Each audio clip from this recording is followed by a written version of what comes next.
السلام عليكم ورحمة الله تعالى وبركاته. نتمنى تكونوا بخير وعلى خير.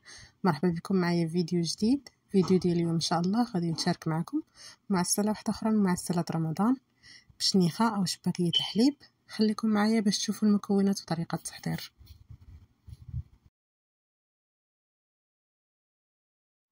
المكونات اللي غادي نحتاجو: عندي هنا 500 غرام ديال الدقيق، معها 4 غرام ديال خميره الحلوى، ومعلقه صغيره ممسوحه ديال القرفه، تقدروا ديروا غير نص معلقه، ورشه ديال الملح.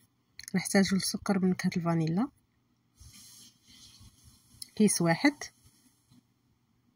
وعندي هنا 200 مليلتر ديال الحليب، زدت عليها 125 غرام ديال الزبده. ندير هذا الحليب فوق البوطه حتى يدفى وتذوب ديك الزبده. هنا نخلط المكونات الجافه.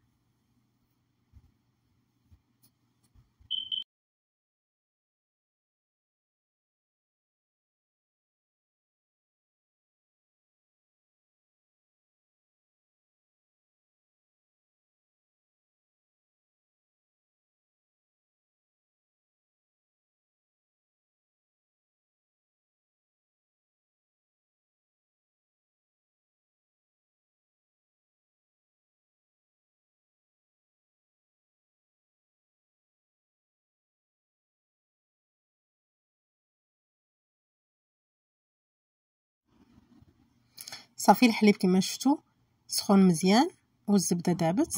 بقى لي واحد المرسو صغير غادي نبقى نخلط فيها حتى يذوب حتى هو، ومنها الخليط يدفى ما يبقاش سخون بزاف باش نقدر نعجن به.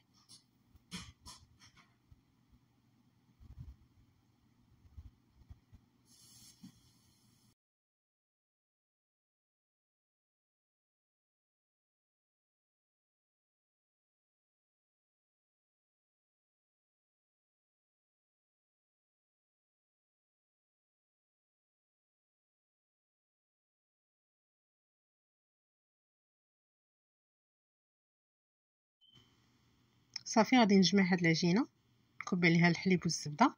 بالنسبه هنا للكميه الدقيق 500 غرام، تقدر تحتاجو اكثر على حسب نوعيه الدقيق، كاين اللي كيشرب وكاين اللي لا. الا جاتكم العجينه مرخوفه بزاف زيدوا لها شويه ديال الدقيق، لانه العجينه ديال بشنيخه خصها تكون شويه قاصحه باش ما تعذبكمش في الخدمه. هنا ملي كتكون دافيه راه كتحسوا بها رطبه، ولكن غير كتبدا تبرد راه كتقصح. ولكن الا كانت رطبه بزاف تحت يديكم زيدوا الدقيق.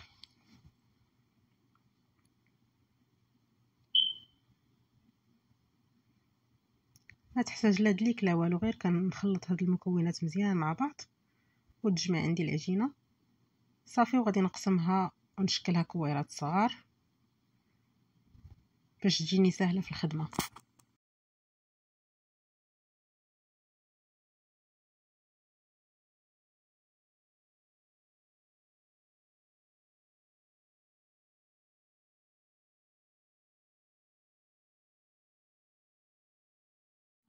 من بعد ما شكلتهم كويرات غادي نديرهم في بلاستيكه باش يبقاو دافيين ويسهلوا عليا في الخدمه.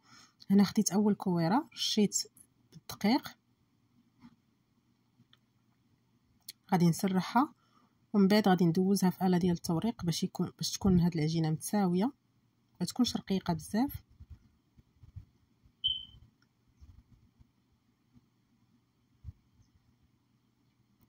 صافي من بعد ما دوزتها في آلة التوريق كندوزها في هاد الجهه ديال البشنيخه. ناخذ هاد الخيوط، ضروري ما ترشوا بالدقيق باش ملي تكونوا تقليو فيهم ما يتلاصقوش ليكم، سواء دقيق او النشا اللي عندكم. هنا لا لقيت شي خيط ملاصق كنحلو. صافي غادي نجمع هكا كميه من هاد الخيوط ديال البشنيخه، نرش عاوتاني شويه بالدقيق ونفضوا داك الدقيق، يعني ما كنخليوش فيه، كنبقاو نفضوا. الا بقى فيه شي شويه ماشي مشكل. وغادي نبدا نشكلها، غنديرها على هاد الشكل هاد المره. كان شي خيط قصير ولا حيدوه.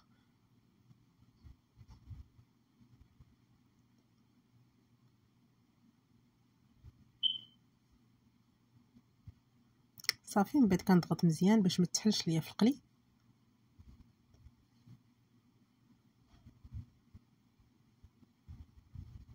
وهذا هو الشكل اللي درتها عليه.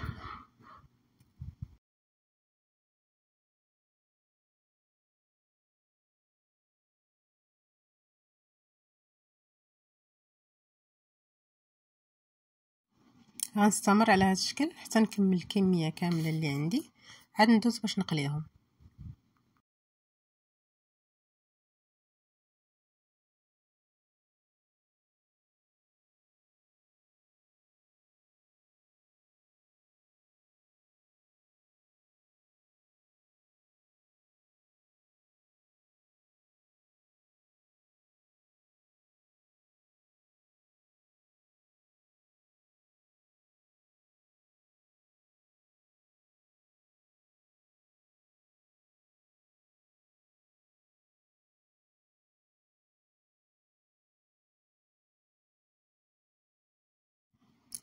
سخنت الزيت مزيان وغادي نبدا نقلي.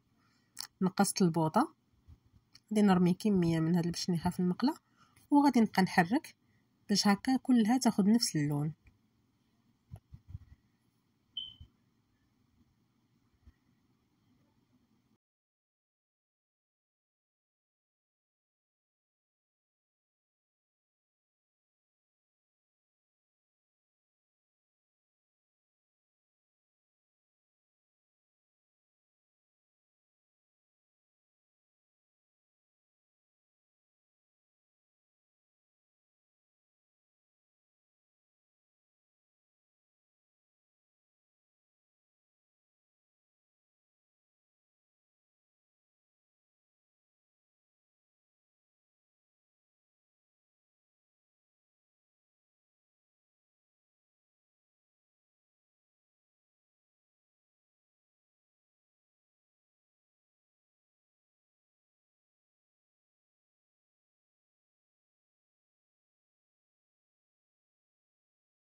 صافي من بعد ما تحمرات وخدات هذا اللون هذا كنحيدها من الزيت وغادي نطفيها في العسل. العسل دفيته من قبل.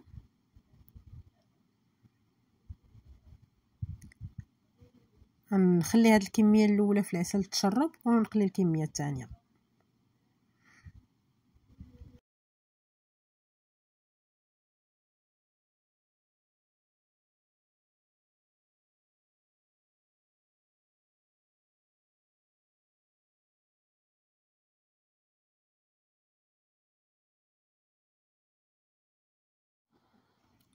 من بعد ما تشرب العسل مزيان غادي نحيدها نخليها تسقطر ونزوقها بزنجلان.